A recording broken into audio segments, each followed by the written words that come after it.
Hello students, welcome to my YouTube channel CA Rashmi's learning hub. और इस video में हम करने जा रहे हैं लॉजिकल रीजनिंग का topic blood relations. Blood relations की एक वीडियो मैं पहले से अपलोड कर चुकी हूँ, पार्ट 1 की वीडियो। उसका लिंक मैं आपको इसके डिस्क्रिप्शन में भी शेयर कर रही हूँ। और अब हम शुरू कर रहे हैं part 2।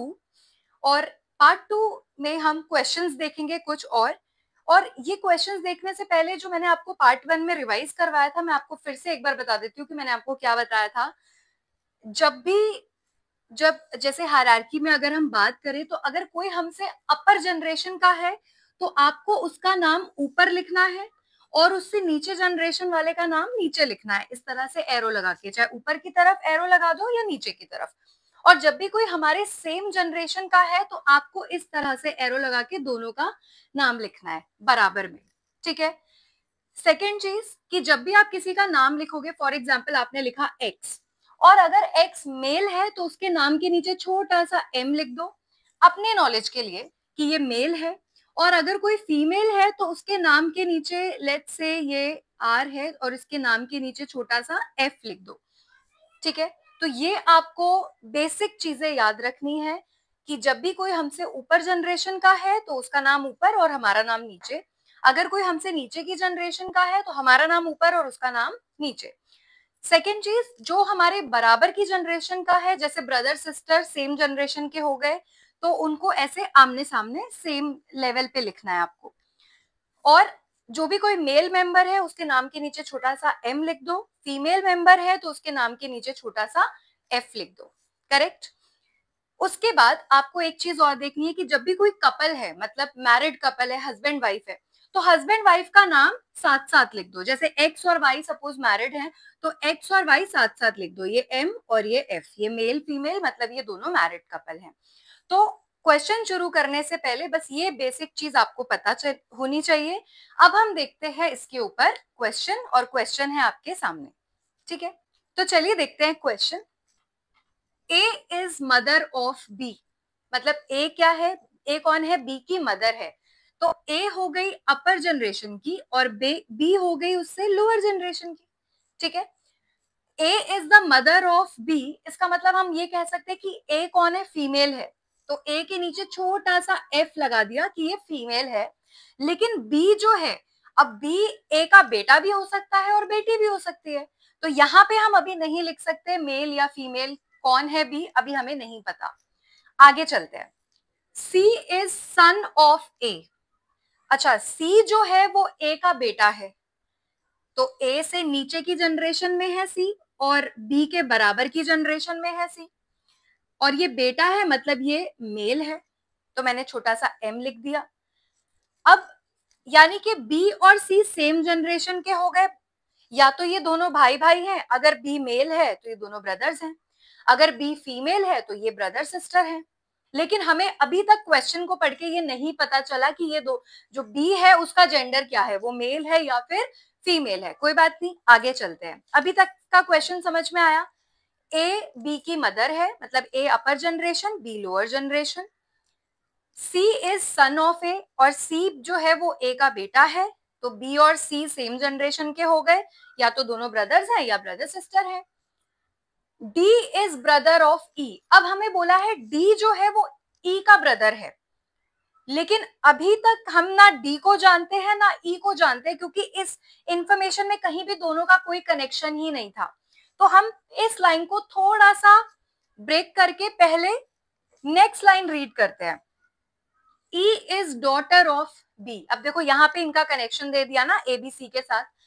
E is daughter of B, मतलब ई जो है वो बी की डॉटर है, तो बी की डॉटर मतलब बी से नीचे जनरेशन ई, और डॉटर है तो मतलब फीमेल है, ई के नीचे छोटा सा मैंने एफ लिख दिया कि ई जो है वो बी की बेटी है।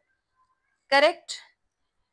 अब ये वाली लाइन पे वापस आते हैं। D is brother of E, D E का भाई है, तो ई और डी सेम जनरेशन के हो गए।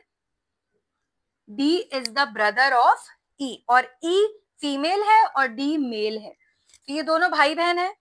और ये दोनों किसके बच्चे हैं, बी के। बी बी का भाई कौन है, सी, और इन दोनों की मदर कौन है, ए। ये है पूरे क्वेश्चन की समरी। अब देखो हमसे पूछा क्या है, हमसे पूछा है the grand mother of D is, D की ग्रैंड मदर कौन है। अब डी की ग्रैंड मदर कौन है, देखो ना, डी किसकी बेटी है, डी किसका बेटा है, बी का, डी मेल है ना, बी का बेटा है, और बी की मदर जो है वो ए है। तो डी जो है वो बी का बेटा है और बी की मदर ए है, इसका मतलब डी की ए जो है वो ग्रैंड मदर हो गई, करेक्ट। तो अगर हमसे क्वेश्चन में ये पूछा है कि डी की ग्रैंड मदर कौन है, ग्रैंड मदर मतलब या तो उसकी दादी या फिर उसकी नानी। अब क्योंकि हमें बी का जेंडर नहीं पता कि बी मेल है या फीमेल है, अगर यहाँ पे बी जो है मेल होगा तो इसका मतलब जो है वो डी के फादर की मदर, डी की दादी हो गई ग्रैंड मदर। अगर बी फीमेल होती यहाँ पे तो डी की मदर नानी हो गई, वो भी ग्रैंड मदर है। तो इन दोनों ही केसेस में डी की, चाहे बी का जेंडर मेल हो या फीमेल हो, डी की ग्रैंड मदर कौन है, डी की ग्रैंड मदर है ए। तो इसका करेक्ट आंसर आ गया ऑप्शन नंबर ए, जो कि नाम भी है उसमें ए। ठीक है, आई होप आपको ये क्वेश्चन समझ में आया, राइट। अब चलते हैं नेक्स्ट क्वेश्चन पे। तो ये रहा question, B is daughter of A, B कौन है, ए की बेटी। तो ए का नाम ऊपर आएगा और बी का नाम नीचे आ जाएगा, ठीक है। और बी के साथ में मैंने लिख दिया छोटा सा एफ, एफ मतलब female.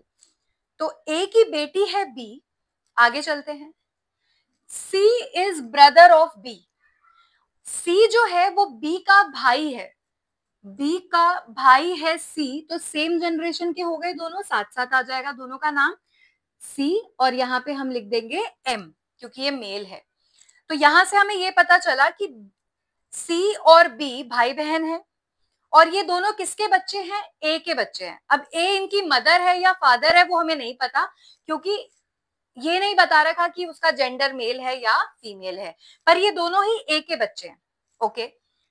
C is the only son of D, अब सी जो है वो इकलौता बेटा है किसका, डी का। सी तो ए का भी बेटा है और वो बोल रहा है वो डी का बेटा है, इसका मतलब क्या हुआ कि ए और डी कपल हो गए, तो इन दोनों का नाम साथ साथ आ जाएगा। और ये अपर जनरेशन का है, तो यहाँ पे मैंने सी नीचे हो गया और डी का नाम ऊपर आ गया, ठीक है।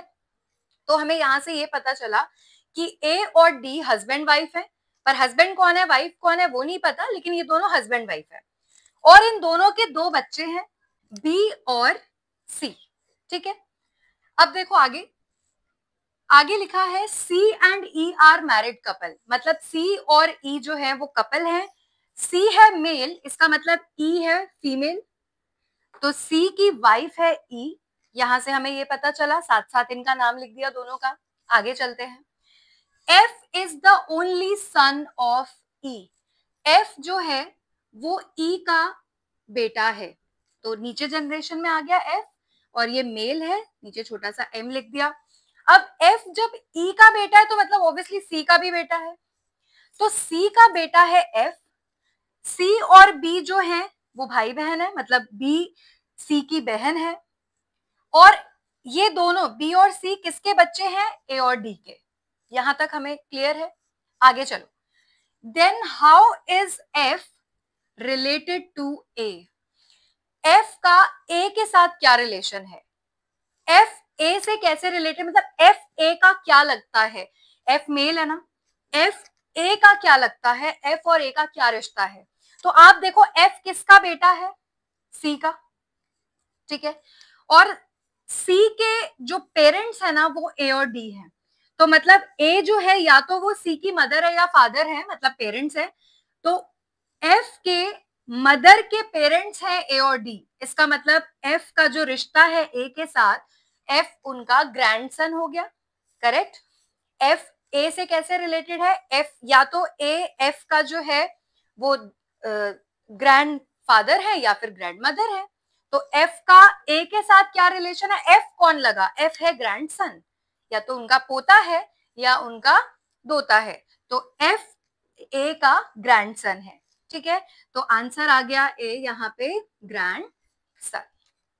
ठीक है, आई होप आपको ये क्वेश्चन समझ में आया, राइट? तो अगर आपको ये दोनों क्वेश्चंस अच्छे से समझ में आए और आपको वीडियो अच्छी लगी हो तो वीडियो को लाइक जरूर कीजिए, अपने फ्रेंड्स के साथ शेयर कीजिए, कमेंट्स कीजिए और चैनल को सब्सक्राइब करना मत भूलिएगा। Thank you so much.